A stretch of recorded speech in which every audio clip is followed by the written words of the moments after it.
friends, welcome to Madras Samayal. இன்னைக்கு நம்ம மெட்ராஸ் சமையல்ல வெயில் காலத்துக்கு ஏத்த நல்ல குளிர்ச்சியான லஸ்ஸி எப்படி பண்றதுன்னு பார்க்கலாம்.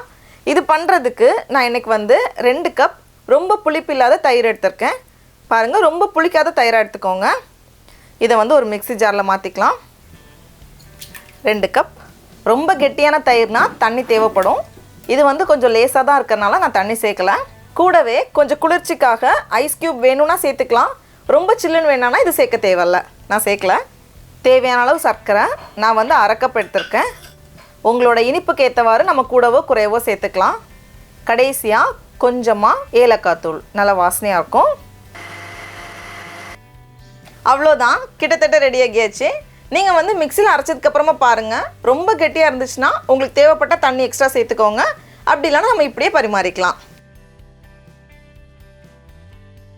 டம்ளரில் மாற்றிட்டு மேலே வந்து அழகுக்காக கொஞ்சம் பாதாமை இந்த மாதிரி வெட்டி வச்சுருக்கேன். அப்புறமா கொஞ்சம் குங்குமப்பூ, இது வந்து அழகுக்காக தான். அவ்வளோதான். அடுத்தது நம்ம மேங்கோ லஸ்ஸி பார்க்கலாம். சம்மர்னாலே மாம்பழம் சீசனில் இருக்கும். மாம்பழத்தை வச்சு ரொம்ப சூப்பராக எப்படி செய்கிறதுன்னு பார்க்கலாம். நான் இன்றைக்கி வந்து ஒரு மாம்பழத்தை இந்த மாதிரி வெட்டி வச்சுருக்கேன்.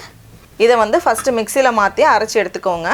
இந்த மாதிரி நல்லா அரைப்பட்டதும் இதில் வந்து 1 கப் தயிர், கூடவே தேவைக்கேற்ப சர்க்கரை. நான் வந்து 3 டேபிள் ஸ்பூன் போல் சர்க்கரை எடுத்திருக்கேன். 1 சிட்டிகை ஏலக்காய் தூள் எல்லாத்தையும் சேர்த்துட்டு மறுபடியும் இதை நல்லா அரைச்சிக்கோங்க.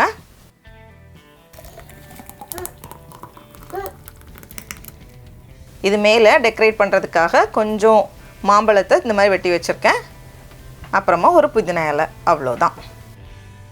டடா, நம்மளோட சுவையான லஸ்ஸி 2 நிமிஷத்தில் சூப்பராக தயாராகிடுச்சு. இப்போ நம்ம டேஸ்ட் பண்ணி பார்க்கலாம்.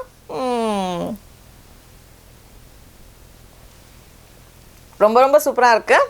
அதே மாதிரி மாம்பழ லஸ்ஸியை நம்ம டேஸ்ட் பண்ணி பார்த்துடலாம். அவ்வளோ டேஸ்ட்டாக இருக்குது. நீங்களும் கண்டிப்பாக இந்த ரெசிபியை வீட்டில் செஞ்சு பாருங்கள். உங்களுக்கு இந்த வீடியோ பிடிச்சிருந்துச்சுன்னா மெட்ராஸ் சமையலுக்கு சப்ஸ்கிரைப் பண்ணுங்கள். நாவின் சுவை எறும்புகள் மலரட்டும்.